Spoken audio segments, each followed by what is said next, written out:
K സുരേന്ദ്രന്റെ രാജിവാർത്ത നിഷേധിച്ച് പ്രകാശ് ജാവദേക്കർ ആരോടും രാജി ആവശ്യപ്പെട്ടിട്ടില്ലെന്ന് കേരള പ്രഭാരി പറഞ്ഞു. LDFും UDFും കുപ്രചരണം നടത്തുകയാണെന്നും ഇതോടെ പ്രശ്നം പരിഹരിക്കപ്പെടുമെന്ന് കരുതുന്നതായും ജാവദേക്കർ അറിയിച്ചു. കേരളത്തിൽ തെരഞ്ഞെടുപ്പിൽ BJP മികച്ച പോരാട്ടം നടത്തിയെന്നും 2026 പാലക്കാട് BJP ജയിക്കുമെന്നും പ്രകാശ് ജാവദേക്കർ പറഞ്ഞു. കെ സുരേന്ദ്രൻ BJP സംസ്ഥാന അധ്യക്ഷ സ്ഥാനം ഒഴിയാൻ സന്നദ്ധ പ്രകടിപ്പിച്ചെത്തിയതിന് പിന്നാലെയായിരുന്നു സംഭവം. ദേശീയ പ്രസിഡന്റ് JP നദ്ദ, സംഘടനാ ജനറൽ സെക്രട്ടറി BL സന്തോഷ് എന്നിവരെയാണ് രാജിസന്നദ്ധത അറിയിച്ചത്.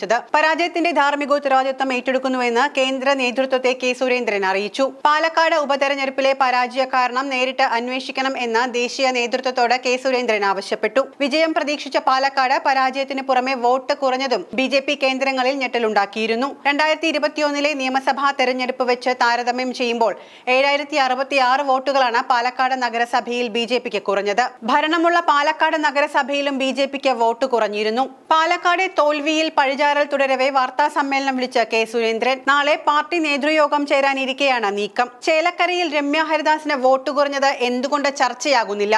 UDFന് ചേലക്കരയിൽ സംഭവിച്ചതും ചർച്ചയാകാതെ പാലക്കാട് BJPക്ക് മാത്രം വോട്ട് കുറഞ്ഞത് എന്തിന് ചർച്ചയാകുന്നുവെന്ന് തനിക്ക് മനസ്സിലാകുന്നില്ലെന്ന് സുരേന്ദ്രൻ ചോദിച്ചു. തെരഞ്ഞെടുപ്പ് ഫലം ശരിയായി വിലയിരുത്തും. ഓരോ ബൂത്തിലും BJP പരിശോധനയും നടത്തും. സ്ഥാനാർത്ഥി നിർണയത്തിൽ ഒരു പാളിച്ചയും ഉണ്ടായിട്ടില്ല.